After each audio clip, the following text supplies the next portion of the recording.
माझं नाव केतकी देशपांडे आहे आणि आपण BHI 143 या विषयावर चर्चा करत आहोत. तर मग BHI 143 म्हणजे हा BA इतिहास या विषयातला एक विषय आहे आणि त्याचे शीर्षक आहे पर्यावरणाचा इतिहास. तर मग BHI 143 या विषयाचे शीर्षक पर्यावरणाचा इतिहास असं आहे. आणि पर्यावरणाचा इतिहास या विषयातले 2 युनिट आपण आज बघणार आहोत. तो म्हणजे युनिट 11 आणि युनिट 12. तर 11 युनिट कोणता आहे? 11वा तर मग तो लिंग आणि पर्यावरण, जेंडर अँड एन्व्हायरमेंट. आणि 12वा युनिट म्हणजे पर्यावरणीय चळवळीच्या आकारात युनायटेड नेशन्स, NGO अशा संस्थांची आणि इत्यादी संस्थांची भूमिका. अशा इत्यादी संस्थांची भूमिका काय आहे? तर मग आपण 11व्या युनिट पासून सुरू करूया. लिंग आणि पर्यावरण. लिंग आणि पर्यावरण, जेंडर आणि पर्यावरण किंवा लिंग आणि पर्यावरण परस्पर संबंधित आहेत. महिलांचे पर्यावरणाशी नाते असते, पण पुरुष देखील त्याच्या कक्षेत येतात. पर्यावरणाच्या ऱ्हासाच्या किंवा नाशाच्या पर्यावरणाच्या सर्वाधिक परिणाम महिलांना होतो. हे विशेषतः ग्रामीण, गरीब, भूमिहीन, अल्पभूधारक, आदिवासी किंवा लहान शेती कुटुंबातील महिलांना त्याचा जास्त त्रास होतो किंवा त्याचा जास्त परिणाम त्यांच्यावर होत असतो. तर प्रगती आणि विकास अनेकदा विविध मार्गांनी वाढत्या महिलांच्या ओझ्यांमुळे अस्पष्ट असतात. म्हणजे महिलांच्या वाढत्या ओझ्यामुळे अस्पष्ट असतात. काय? प्रगती आणि विकास. जे उदाहरणार्थ इंधन, चारा आणि पाणी गोळा करण्याची जबाबदारी महिलांवर आहे, जी त्यांच्या आसपासच्या नैसर्गिक संसाधनांमधून करतात. पर्यावरणाच्या ऱ्हासामुळे त्यांना ते मिळवण्यासाठी अजून कठोर परिश्रम करावे लागतील. कारण आता प्रगती आणि विकास चालू आहे, म्हणजे कायमच चालू होता आणि आता पण चालू आहे आणि तो बऱ्याच पटीने वाढलेला आहे. तर म्हणून मग पर्यावरणाच्या ऱ्हासामुळे त्यांना ते मिळवण्यासाठी, इंधन, चारा आणि पाणी मिळवण्यासाठी अजून कठोर परिश्रम करावे लागतील. यामुळेच चिपको सारख्या पर्यावरणीय चळवळींमध्ये महिलांचा सक्रिय सहभाग आणि पुरुषांपेक्षा जास्त दिसतो किंवा जास्त आहे. पितृसत्ताक समाजात किंवा पॅट्रिआर्कल सोसायटी, पितृसत्ताक समाजात महिलांच्या विरुद्ध हिंसाचार आणि अधीनता ही पर्यावरणाला हानी पोहोचवण्यासारखीच आहे. वर नमूद केलेले निदान पुरुष आणि स्त्रिया दोघांच्या वैचारिक रचनांद्वारे आकारलेले आणि सूचित केलेले आहे. आता इको फेमिनिस्ट फॉर्म्युलेशन रिलेशनशिप मध्ये जे पुरुष आणि स्त्रिया निसर्गाशी आहेत ते धारणा, कल्पना आणि कल्पनाशक्तीच्या क्षेत्रात स्थित आहेत. पुरुष आणि स्त्रिया जवळजवळ प्रत्येक ठिकाणी कमी अधिक विशिष्ट क्षेत्रांमध्ये वेगळे केलेले निसर्गाच्या संदर्भात वेगवेगळ्या मार्गांनी पोहोचले आहेत, कधी कधी मूलतः असे. इको फेमिनिस्टची चौकशी नेमकी हीच आहे की पुरुष आणि स्त्रिया निसर्गाची संकल्पना कोणत्या मार्गाने करतात. पितृसत्ताक विचारात निसर्गाविषयीची कल्पना कोणत्या मार्गाने आहे. अशा कल्पनेचा स्त्रियांच्या जीवनावर आणि निसर्गावर होणारा परिणाम. व्यापक सामान्य अटींमध्ये व्यक्त केलेले इको फेमिनिझम पितृसत्ताक सामाजिक संरचनेच्या वैचारिक फॅब्रिकमध्ये निसर्गाचे शोषण शोधते. ते अशा पद्धतींकडे देखील निर्देश करते ज्यामध्ये स्त्रियांच्या अधीनता तसेच निसर्गाची अभिव्यक्ती केली जाते आणि अगदी समान वक्तृत्वात्मक संज्ञांमध्ये समर्थन केले जाते, जे शब्दसंग्रहालयाचा भाग आहेत. त्यामुळे इको फेमिनिस्टच्या मते ते तार्किकपणे स्त्रीवादी चळवळीचे पालन करते.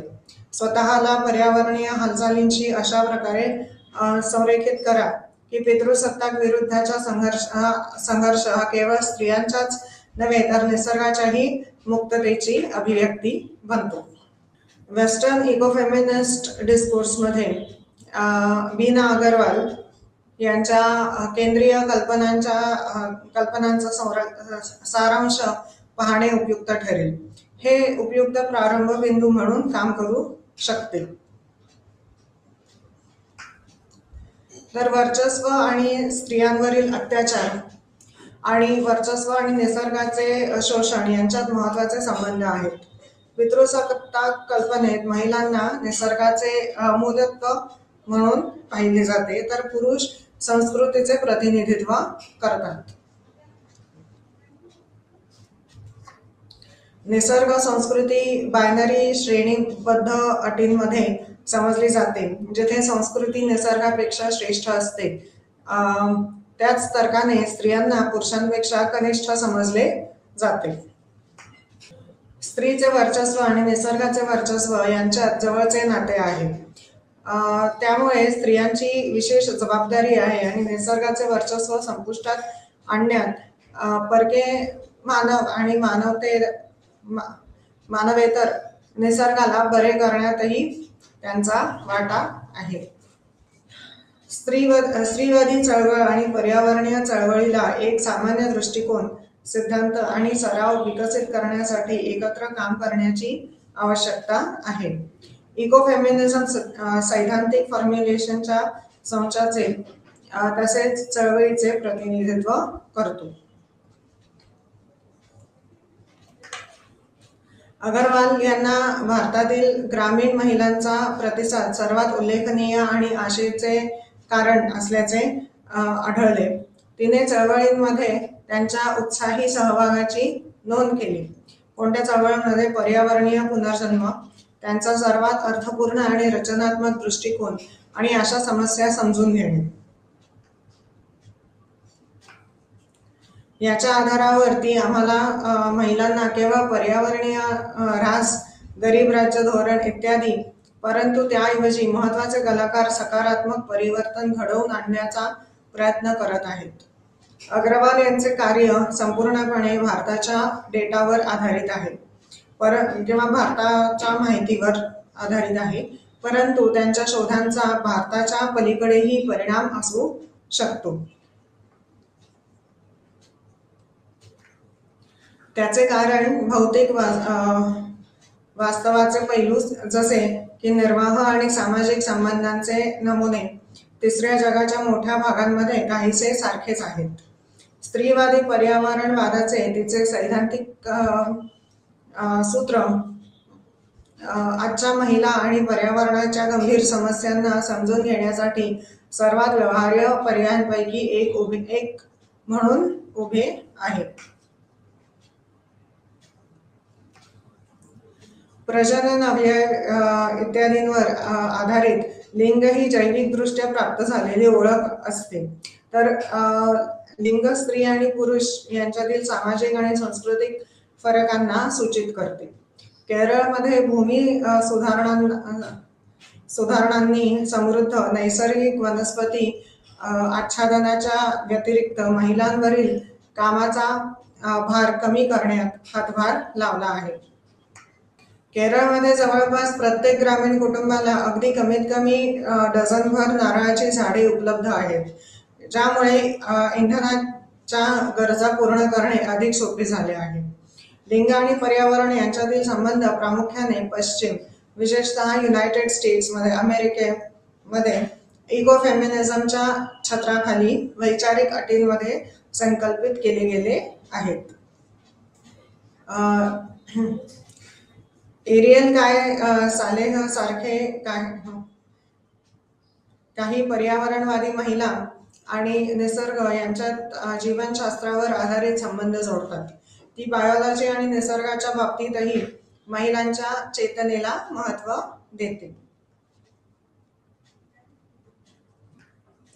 महिलांच्या मासिक प्रजनन चक्रानुसार गर्भधारणेचे थकवणारे सहजीवन, बाळंतपणा आणि बाळाला दूध पाजण्यातला आनंद या गोष्टी आधीच आधीच ग्राउंड स्काउट्समध्ये निसर्गाशी अत्यल्प आहेत. वंदना शिल्प निसर्गाची एक भारतीय कल्पना किंवा परंपरागत भारतीय वैश्विक दृष्टिकोन, प्रकृती, क्रियाकलाप आणि विविधतेच्या रूपात आणि क्रेमिनेशनची अभिव्यक्ती म्हणून पुढे मांडतात. कॉस्मॉस जे मर्दानी तत्व पुरुष सहयोगाने तयार होते ते म्हणजे जग. तर आता लिंग आणि पर्यावरण हा 11वा युनिट आहे. याच्यातले आपण मुख्य शब्द कीवर्ड्स बघूया. पहिला आहे ते रोख अर्थव्यवस्था. एक आर्थिक प्रणाली किंवा एकाचा भाग ज्यामध्ये थेट डेबिट, स्थायी ऑर्डर, बँक ट्रान्सफरद्वारे आर्थिक व्यवहार रोखीने केले जातात.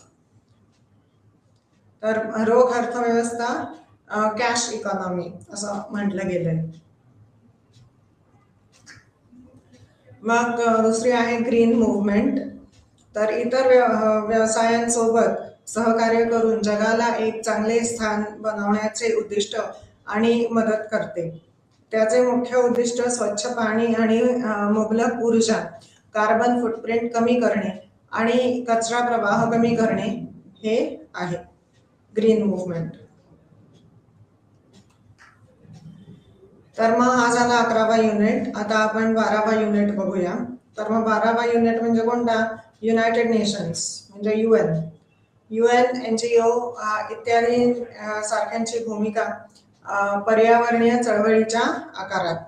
या संस्थांनी काय भूमिका, त्यांची काय भूमिका आहे पर्यावरणीय चळवळीत हे आपण बघणार आहोत. पर्यावरणाची गतिशीलता, महत्वाचे घटक आणि त्यांचे परस्पर संवाद आहेत. निसर्गाच्या जैविक आणि अजैविक घटकांमधील अवलंबित्व जाणून घेण्यासाठी या परस्पर संवादांचे आकलन महत्वाचे आहे. जगभरातील पर्यावरण संरक्षण उपक्रमांमध्ये मोठ्या संख्येने NPO आणि स्वयंसेवी संस्था कार्यरत आहेत, ज्या विविध प्रकारे कार्य करत आहेत. तर मग साधारणपणे कृती काय आहेत? तर वकिली आणि जागरूकता मोहिमा, धोरण तयार करणे, संशोधन समर्थन, ऐच्छिक सहभाग, राज्य आणि कॉर्पोरेट एजन्सींच्या विरोधात निषेध. या उपक्रमांची व्याप्ती गावापासून ते आंतरराष्ट्रीय स्तरांपर्यंत आहे. 1945 मध्ये आंतरराष्ट्रीय स्तरावर युनायटेड नेशन्स विविध उद्देशांसाठी सर्वात मोठी आंतरराष्ट्रीय संघटना म्हणून उदयास आली. त्याच्या अल्पकालीन उद्देशांमध्ये समाविष्ट आहे ते म्हणजे पर्यावरण संरक्षण, शैक्षणिक गरजा, जागतिक आरोग्य समस्या, आंतरराष्ट्रीय कायदेशीर सहाय्य इत्यादी. त्याचा उद्देश पूर्ण करण्यासाठी त्याने म्हणजे युनायटेड नेशन्सने विविध पार्श्वसंस्थांचा त्याच्या शाखा म्हणून विस्तार केला. राष्ट्रीय आणि आंतरराष्ट्रीय स्तरावर NGOची यशोगाथेची भूमिका महत्व आहे. अंतर्गत शांतता आणि सुरक्षितता राखण्यासाठी युनायटेड नेशन्स ही एक महत्वाची आंतरसरकारी संस्था आहे.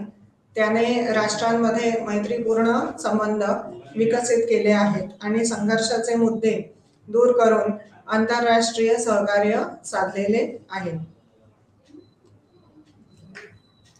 महायुद्धानंतर जगाने गंभीर संकट आणि सामाजिक राजकीय अशांतता पाहिली.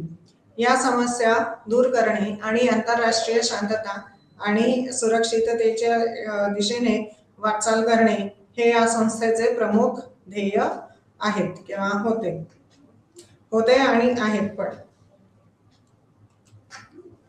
त्याची स्थापना 2 ऑक्टोबर 1945 रोजी 51 सदस्य राज्यांसह करण्यात आली आणि आज ती 1993 प्रतिनिधी राज्यांमध्ये वाढलेली आहे. राज्यांच्या संख्येच्या व्यतिरिक्त आम्ही विशिष्ट गरजांसाठी वाढलेली त्याच्या विविध शाखा देखील पाहू शकतो. वेगवेगळ्या शाखा काय आहेत त्या आपण बघूया आता. 1919 मध्ये युनायटेड नेशन्सच्या आधी स्थापन झालेल्या आंतरराष्ट्रीय कामगार संघटनेसह ILO UN द्वारे प्रत्यक्ष किंवा अप्रत्यक्षपणे देखरेख केलेल्या आणि मान्यता प्राप्त जवळजवळ 61 संस्था आहेत. या 61 संस्थांपैकी 16 त्यांची स्थापना झाल्यानंतर UN द्वारे स्थापन करण्यात आली आहे. United nations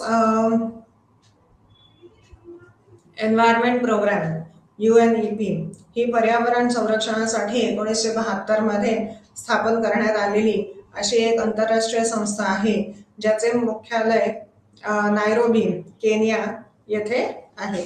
UN secretary general Antonio Guterres यांनी या विषयांना अजेंडाच्या शीर्षस्थानी ठेवले आणि म्हटले की मानवतेने निसर्गासह शांतता राखली पाहिजे, अन्यथा भविष्यात COVID-19 सारख्या निसर्गाची हानी करणाऱ्या अधिक आपत्तींना तोंड देण्यासाठी तयार राहा.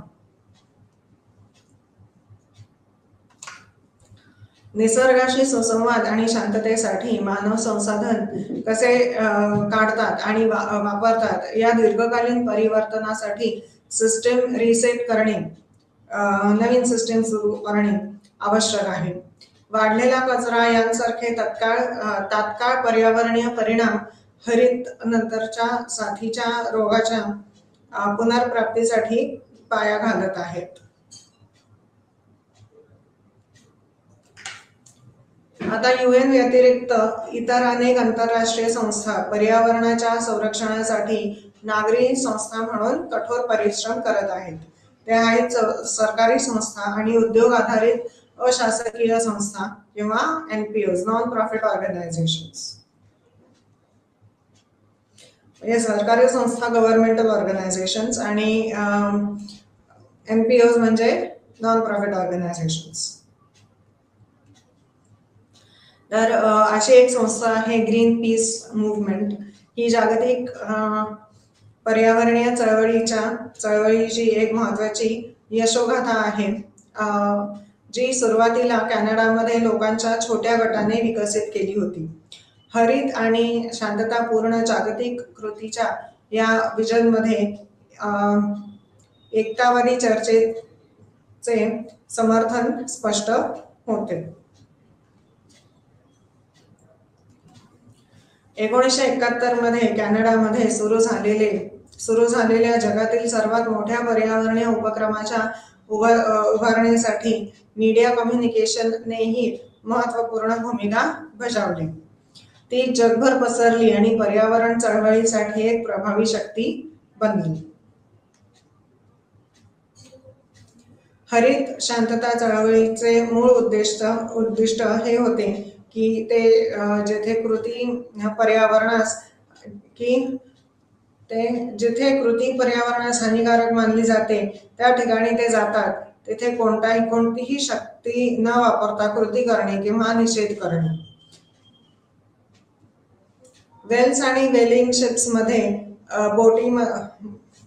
बोटीमध्ये बसलेल्या वेलिंग ग्रीनपीस सदस्यांच्या विरोधात निषेध करून ते हे क्रियाकलाप थांबवण्याचा प्रयत्न करतात. ग्रीनपीस ही एक मोहीम संघटना आहे. ते खालील कारणांसाठी लोकप्रिय मोहीम आयोजित करते: महासागर आणि सागरी संकटात सापडलेल्या सागरी प्रजातींचे संरक्षण, आण्विक धोक्याचा अंत करणे, प्राचीन जंगलांचे संरक्षण आणि विषारी रसायने नष्ट करण्यासाठी.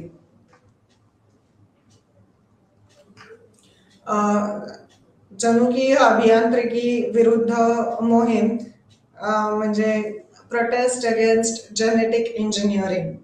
जनुकीय अभियांत्रिकी विरुद्ध मोहीम. सुरक्षित आणि शाश्वत व्यापाराच्या दिशेने प्रयत्न.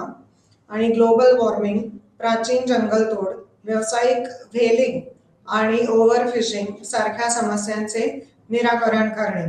जे व्हेल मासा जो असतो तो व्यावसायिकदृष्ट्या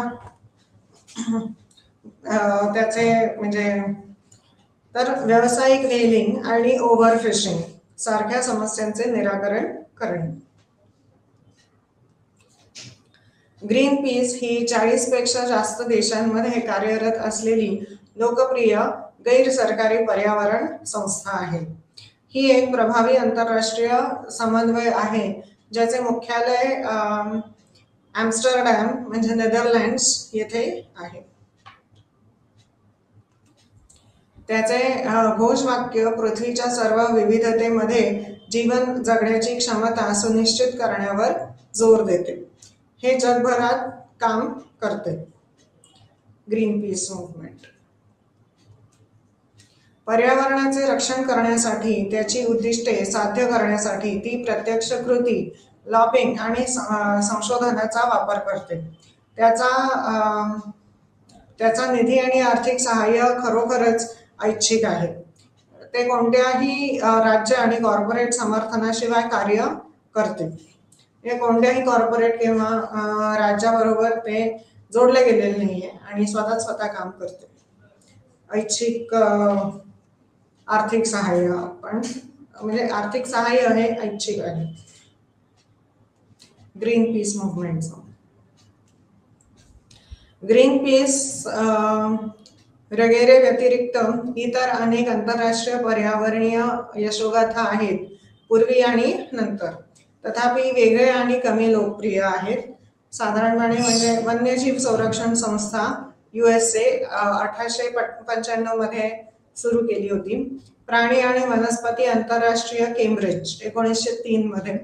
नॅशनल हिस्टॉरिकल डॅनिश ऑर्गनायझेशन 1911 इत्यादी.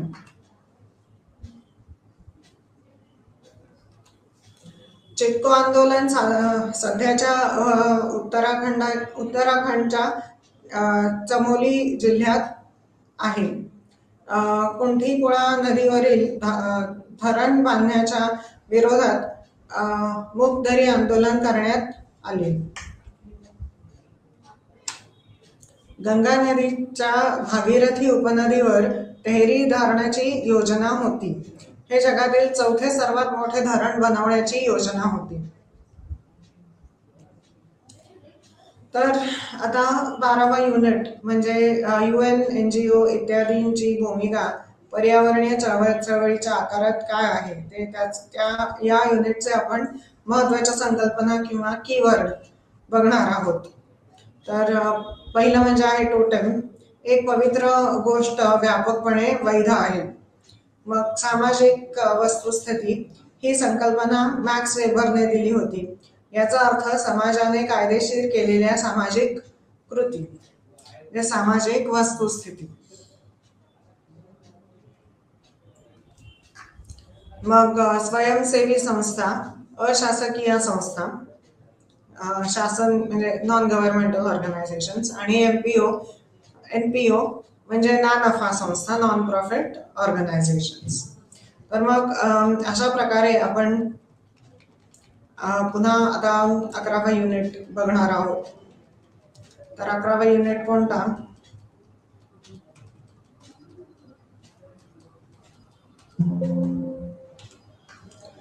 तर लिंग आणि पर्यावरण. लिंग आणि म्हणजे जेंडर आणि पर्यावरण परस्पर संबंधित आहेत. महिलांचे पर्यावरणाशी नाते असते पण पुरुष देखील त्याच्या कक्षेत येतात. पर्यावरणाच्या ऱ्हासाचा सर्वाधिक परिणाम महिलांना होतो. हे विशेषतः ग्रामीण, गरीब, भूमिहीन, अल्पभूधारक, आदिवासी किंवा लहान शेती कुटुंबांतील यांना होतो. प्रगती आणि विकास अनेकदा विविध मार्गांनी वाढत्या महिलांच्या ओझ्यांमुळे अस्पष्ट असतात. महिलांच्या वाढत्या ओझ्यांमुळे अस्पष्ट असतात. उदाहरणार्थ इंधन, चारा आणि पाणी गोळा करण्याची जबाबदारी महिलांवर आहे, जी त्या त्यांच्या आसपासच्या नैसर्गिक संसाधनांमधून करतात. पर्यावरणीय ऱ्हासामुळे त्यांना ते मिळवण्यासाठी अजून कठोर परिश्रम करावे लागतील. यामुळेच चिपको सारख्या पर्यावरणीय चळवळींमध्ये महिलांचा सक्रिय सहभाग आणि पुरुषांपेक्षा महिलांचा सक्रिय सहभाग जास्त आढळून येतो. पितृसत्ताक समाजात महिलांच्या विरुद्ध हिंसाचार आणि अधीनता ही पर्यावरणाला हानी पोहोचवण्यासारखीच आहे.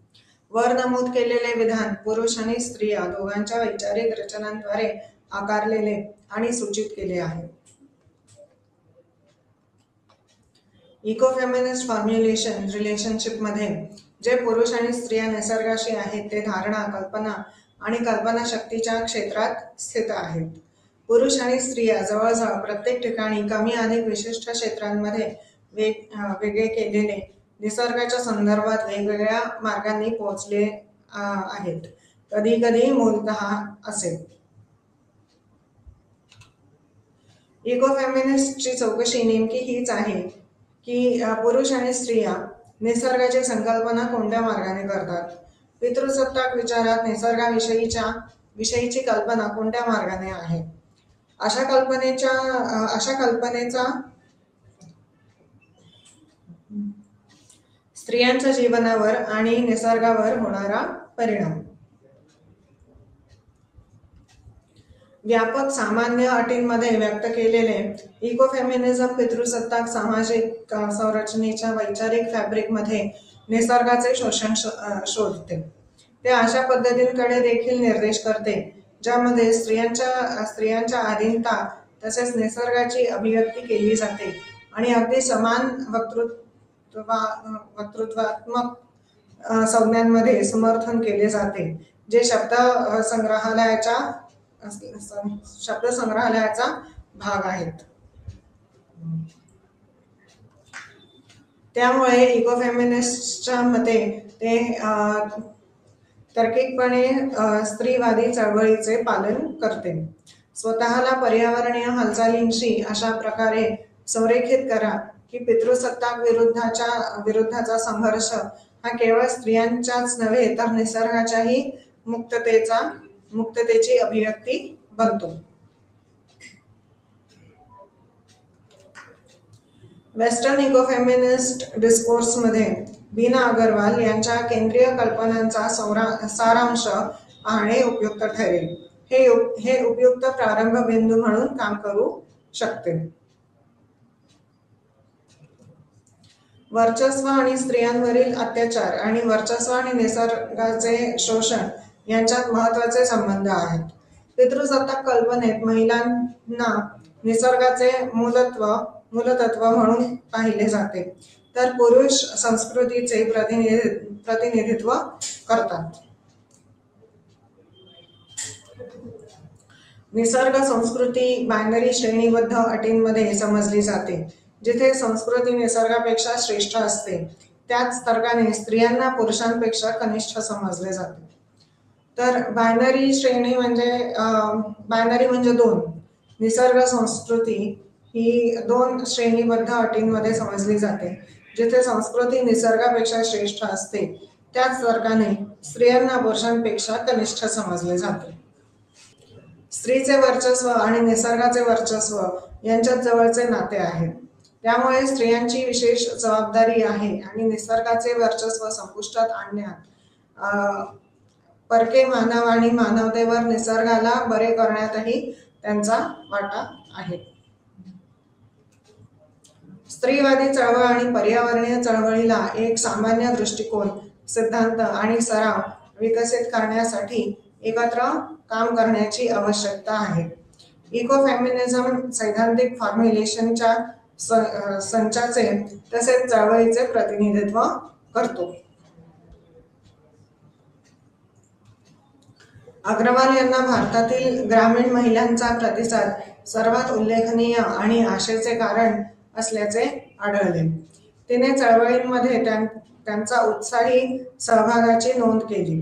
कोणत्या चळवळींमध्ये पर्यावरणीय पुनर्जन्म, त्यांच्या सर्वात अर्थपूर्ण आणि रचनात्मक दृष्टिकोन त्यांचा आणि अशा समस्या समजून घेणे.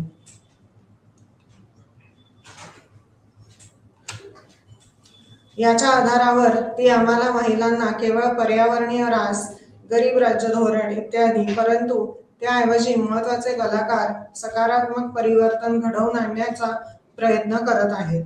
अग्रवाल यांचे कार्य संपूर्णपणे भारताच्या डेटावर आधारित आहे, परंतु त्यांच्या शोधांचा भारताच्या पलीकडेही परिणाम असू शकतो.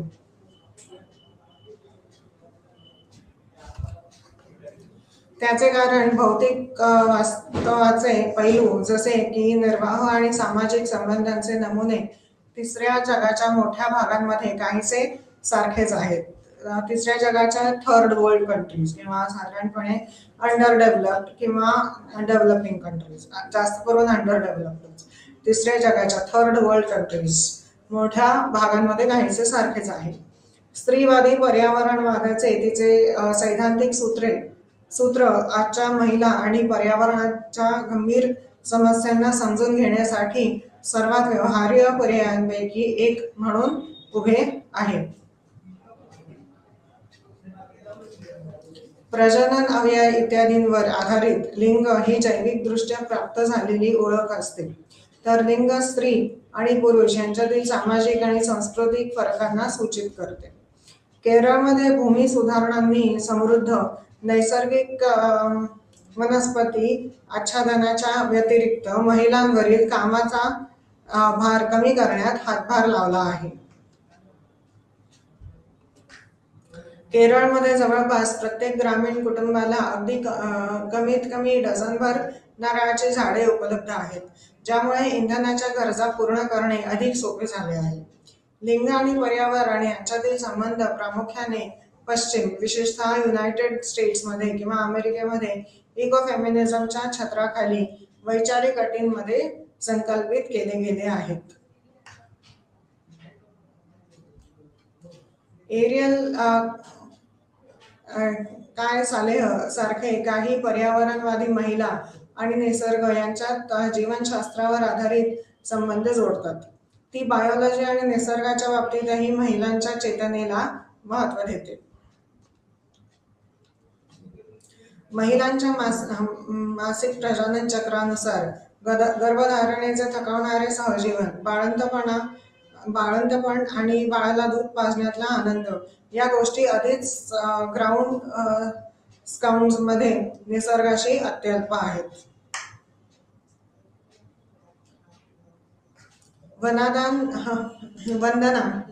वंदना शिव निसर्गाची एक भारतीय कल्पना किंवा परंपरागत भारतीय वैश्विक दृष्टिकोन प्रकृती, क्रियाकलाप आणि विविधतेच्या स्वरूपात आणि क्रिमिनेशनची अभिव्यक्ती म्हणून पुढे मांडतात. कॉस्मॉस जे मर्दानी तत्व, पुरुष आणि संयोगाने तयार होते, ते म्हणजे जग. तर लिंग आणि पर्यावरण या 11व्या युनिटचे आपण मुख्य शब्द बघूया. रोख अर्थव्यवस्था, कॅश इकॉनॉमी, एक आर्थिक प्रणाली किंवा एकाचा भाग, आर्थिक प्रणाली किंवा त्याचा एक भाग ज्यामध्ये थेट डेबिट, स्थायी ऑर्डर, बँक ट्रान्सफरद्वारे आर्थिक व्यवहार रोखीने केले जातात. म्हणजे हे सगळ्यांपेक्षा रोख व्यवहार केले जातात, रोखीने केले जातात. मग ग्रीन मुव्हमेंट, इतर व्यवसायांसोबत सहकार्य करून जगाला एक चांगले स्थान बनवण्याचे उद्दिष्ट आणि मदत करणे. त्याचे मुख्य उद्दिष्ट स्वच्छ पाणी आणि मुबलक ऊर्जा, कार्बन फुटप्रिंट कमी करणे आणि कचरा प्रवाह कमी करणे हे आहे. तर आता आपण युनिट 12 बघूया. तर कोणता आहे युनिट 12? UN, NGO इत्यादींची भूमिका कशामध्ये? पर्यावरण चळवळीच्या आकारात.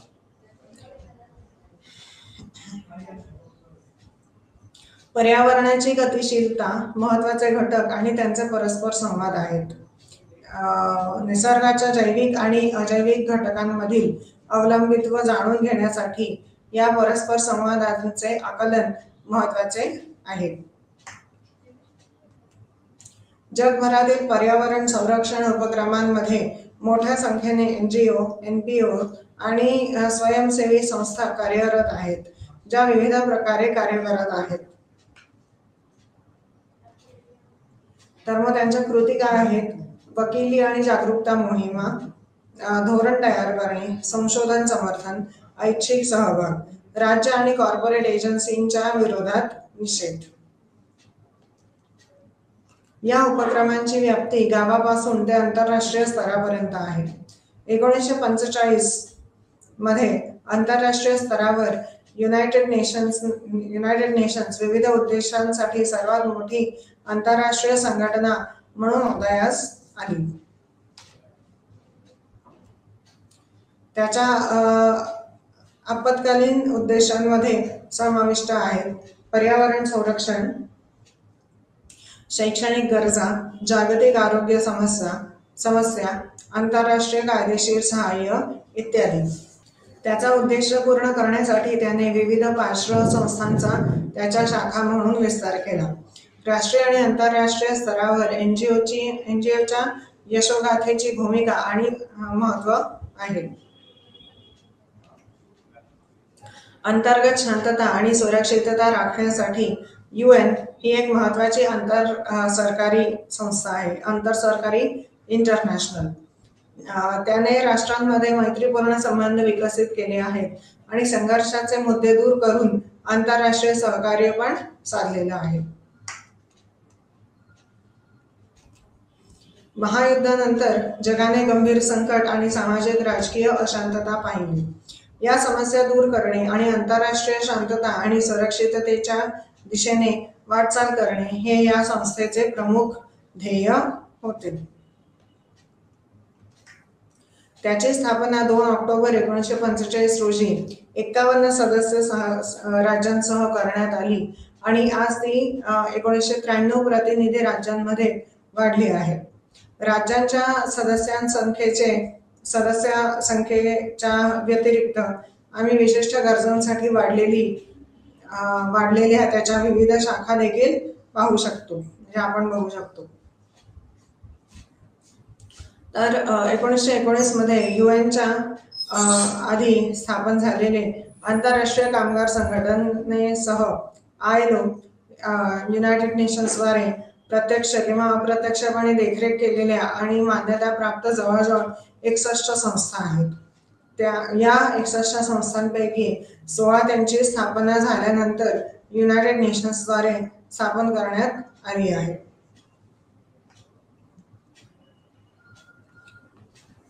United Nations environment programme UNEP ही पर्यावरण संरक्षणासाठी 1972 मध्ये स्थापन करण्यात आलेली अशी एक आंतरराष्ट्रीय संस्था आहे, ज्याचे मुख्यालय नायरोबी, केनिया येथे आहे. UN secretary general Antonio Guterres यांनी या विषयांना अजेंडाच्या शीर्षस्थानी ठेवले आणि म्हटले की मानवतेने निसर्गासह शांतता राखली पाहिजे, अन्यथा भविष्यात COVID-19 सारख्या निसर्गाची हानी करणाऱ्या अधिक आपत्तींना तोंड देण्यासाठी तयार राहा. निसर्गाशी सुसंवाद आणि शांततेसाठी मानव संसाधन कसे काढतात आणि वापरतात या दीर्घकालीन परिवर्तनासाठी सिस्टीम रिसेट करणे आवश्यक आहे. वाढलेला कचरा यांसारखे तत्काल पर्यावरणीय परिणाम हरित नंतरच्या साथीच्या रोगाच्या पुनर्प्राप्तीसाठी पाया घालत आहेत. UN व्यतिरिक्त इतर अनेक आंतरराष्ट्रीय संस्था पर्यावरणाच्या संरक्षणासाठी नागरी संस्था म्हणून कठोर परिश्रम करत आहेत. ते आहेत सरकारी संस्था आणि उद्योग आधारित अशासकीय संस्था किंवा NPOs.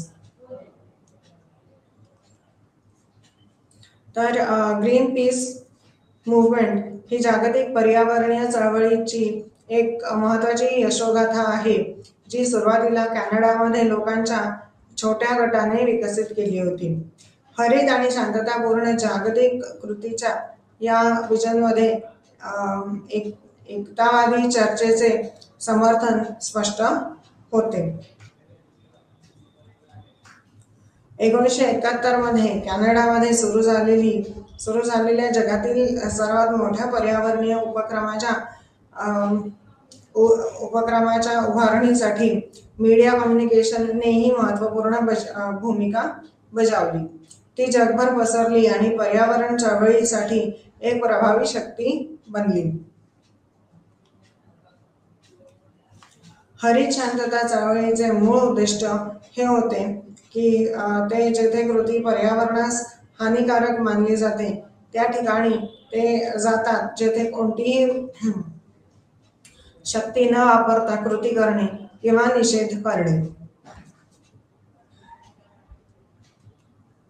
वेल्स आणि व्हेलिंग शेल्समध्ये बोटीमध्ये बसलेल्या व्हेलिंग ग्रीनपीस सदस्यांच्या विरोधात निषेध करून ही क्रियाकलाप थांबवण्याचा प्रयत्न करतात. ग्रीनपीस ही एक मोहीम संघटना आहे.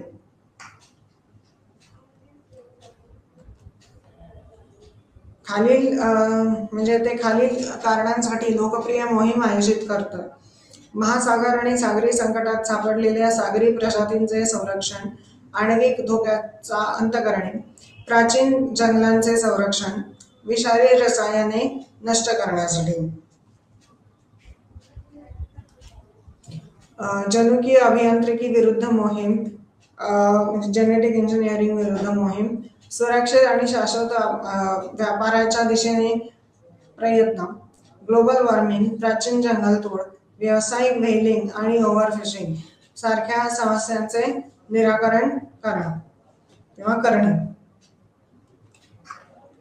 ग्रीनपीस ही 40 पेक्षा जास्त देशांमध्ये कार्यरत असलेली लोकप्रिय गैर सरकारी पर्यावरण संस्था आहे. हे एक प्रभावी आंतरराष्ट्रीय समन्वय आहे ज्याचे मुख्यालय आम्स्टरडॅम म्हणजेच नेदरलँड्स येथे आहे. त्याचे घोषवाक्य पृथ्वीच्या सर्व विविधतेमध्ये जीवन जगण्याची क्षमता सुनिश्चित करण्यावर जोर देते. हे जगभरात काम करते. पर्यावरणाचे रक्षण करण्यासाठी, त्याचे उद्दिष्टे साध्य करण्यासाठी ती प्रत्यक्ष कृती, लॉबिंग आणि संशोधनाचा वापर करते. त्याचा निधी आणि आर्थिक सहाय्य खरोखरच ऐच्छिक आहे. ते कोणत्याही राज्य आणि कॉर्पोरेट समर्थनाशिवाय कार्य करते. ग्रीनपीस व्यतिरिक्त अनेक आंतरराष्ट्रीय पर्यावरणीय यशोगाथा आहेत. पूर्वी आणि नंतर, ग्रीनपीसच्या पूर्वी आणि ग्रीनपीसच्या नंतर. तथापि वेगळे आणि कमी लोकप्रिय असे आहेत. वन्यजीव संरक्षण संस्था अमेरिका 1895 USA, प्राणी आणि वनस्पती आंतरराष्ट्रीय Cambridge 1903, national historical Danish organisation 1911 इत्यादी. चिपको आंदोलन सध्याच्या उत्तराखंडच्या चामोली जिल्ह्यात आहे. कुंठीकुळा नदीवरील धरण बांधण्याच्या विरोधात मूक दरी आंदोलन करण्यात आले. गंगा नदीच्या भागीरथी उपनदीवर तेहरी धरणाची योजना होती. हे जगातील चौथे सर्वात मोठे धरण बनवण्याची योजना होती.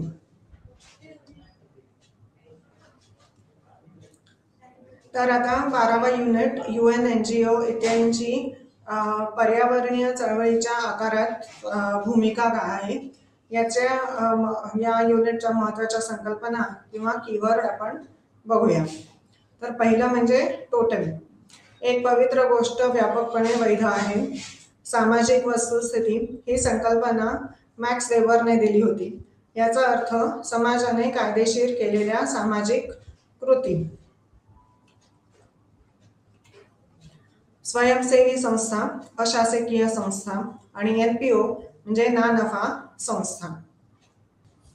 तर UN NGO इत्यादी पर्यावरणीय चळवळीच्या आकारात भूमिका काय आहे ते आपण बघणार आहोत.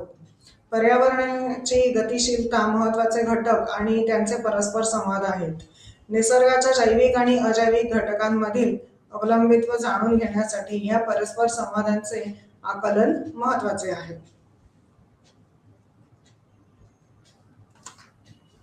जगभरातील पर्यावरण संरक्षण उपक्रमांमध्ये मोठ्या संख्येने NGO, NPOs आणि स्वयंसेवी संस्था कार्यरत आहेत, ज्या विविध प्रकारे कार्य करत आहेत.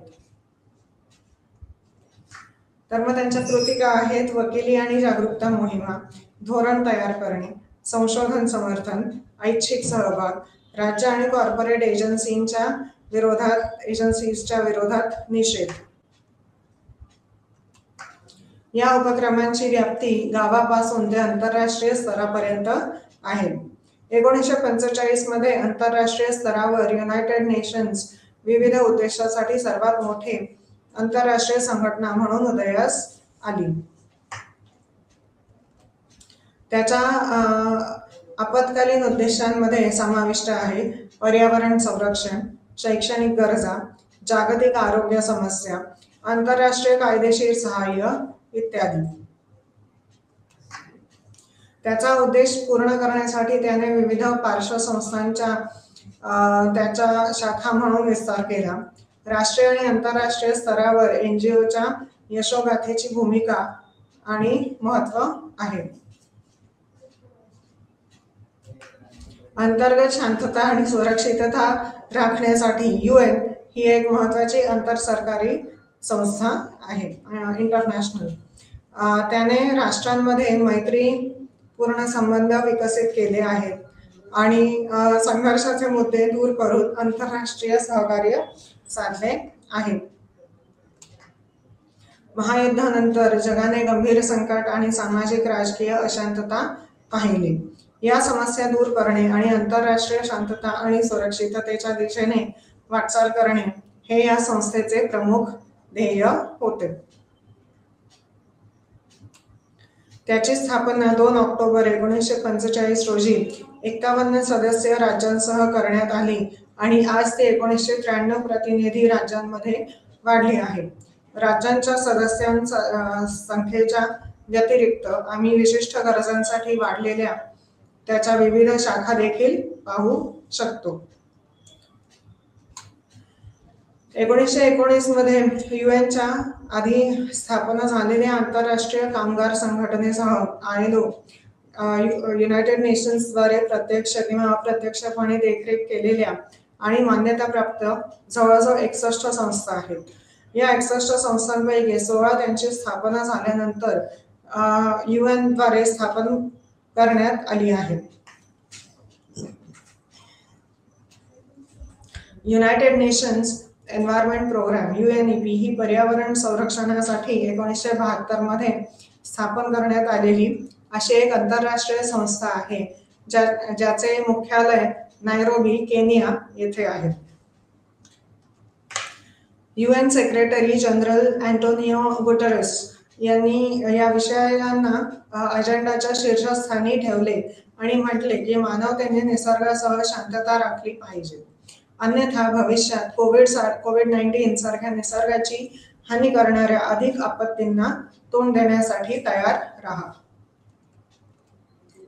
निसर्गाशी सुसंवाद आणि शांततेसाठी मानव संसाधन कसे काढतात आणि वापरतात या दीर्घकालीन परिवर्तनासाठी सिस्टीम रिसेट करणे आवश्यक आहे. वाढलेला कचरा यांसारख्या तात्काळ पर्यावरणीय परिणाम हरित नंतरच्या साथीच्या रोगाच्या पुनर्प्राप्तीसाठी पाया घालत आहेत. UN व्यतिरिक्त इतर अनेक आंतरराष्ट्रीय संस्था पर्यावरणाच्या संरक्षणासाठी नागरी संस्था म्हणून कठोर परिश्रम करत आहेत. ते आहेत सरकारी संस्था आणि उद्योग आधारित अशासकीय संस्था किंवा NPOs. ग्रीन पीस मूव्हमेंट ही जागतिक पर्यावरणीय चळवळीची एक महत्त्वाची यशोगाथा आहे, जी सुरुवातीला कॅनडामध्ये लोकांच्या छोट्या गटाने विकसित केली होती. हरित आणि शांततापूर्ण जागतिक कृतीच्या या विजनमध्ये एकतावादी चर्चेचे समर्थन स्पष्ट होते.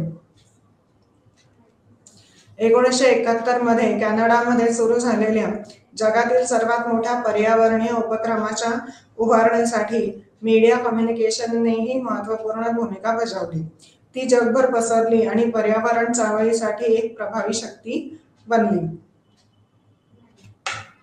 हरित शांतता चळवळीचे मूळ उद्दिष्ट हे होते की जेथे कृती पर्यावरणास हानिकारक मानली जाते त्या ठिकाणी ते जातात तेथे कोणतीही शक्ती न वापरता कृती करणे किंवा निषेध करणे. वेल्स आणि वेलिंग शिप्समध्ये बोटीमध्ये बसलेल्या वेलिंग ग्रीनपीस सदस्यांच्या विरोधात निषेध करून ते ही क्रियाकलाप थांबवण्याचा प्रयत्न करतात. ग्रीनपीस ही एक मोहीम संघटना आहे. ते खालील कारणांसाठी लोकप्रिय मोहीम आयोजित करतात. महासागर आणि सागरी संकटात सापडलेले सागरी प्रजातींचे संरक्षण, आण्विक धोक्याचा अंत करणे, प्राचीन जंगलांचे संरक्षण, विषारी रसायने नष्ट करण्यासाठी, जनुकीय अभियांत्रिकी विरुद्ध मोहीम, सुरक्षित आणि शाश्वत व्यापाराच्या दिशेने प्रयत्न, ग्लोबल वॉर्मिंग, प्राचीन जंगलतोड, व्यावसायिक व्हेलिंग आणि ओव्हरफिशिंग सारख्या समस्यांचे निराकरण करणे. ग्रीनपीस ही 40 पेक्षा जास्त देशांमध्ये कार्यरत असलेली लोकप्रिय गैर-सरकारी पर्यावरण संस्था आहे. हे एक प्रभावी आंतरराष्ट्रीय समन्वय आहे ज्याचे मुख्यालय एम्स्टरडॅम, नेदरलँड्स येथे आहे. त्याचे घोषवाक्य पृथ्वीच्या सर्व विविधतेमध्ये जीवन जगण्याची क्षमता सुनिश्चित करण्यावर जोर देते. हे जगभरात काम करते. पर्यावरणाचे रक्षण करण्यासाठी त्याची उद्दिष्टे साध्य करण्यासाठी ती प्रत्यक्ष कृती, लॉबिंग आणि संशोधनाचा वापर करते. त्याचा निधी आणि आर्थिक सहाय्य खरोखरच ऐच्छिक आहे.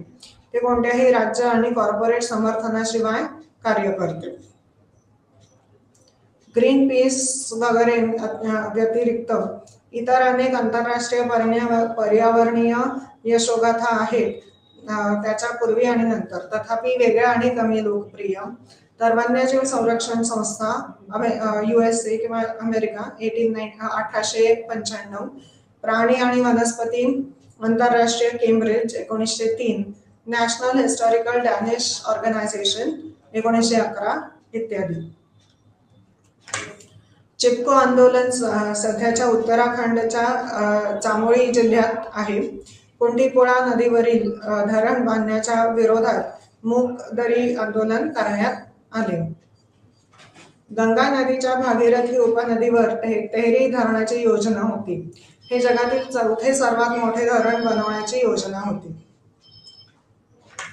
तर पर्यावरणीय चळवळीच्या आकारात UN, NGO इत्यादींची भूमिका काय आहे या युनिटचे आपण कीवर्ड बघणार आहोत आता.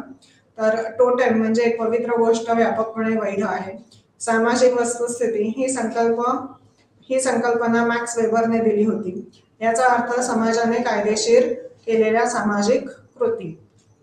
मग स्वयंसेवी संस्था, अशासकीय संस्था आणि NPO म्हणजे ना नफा संस्था. तर धन्यवाद. आपण पुन्हा भेटूया.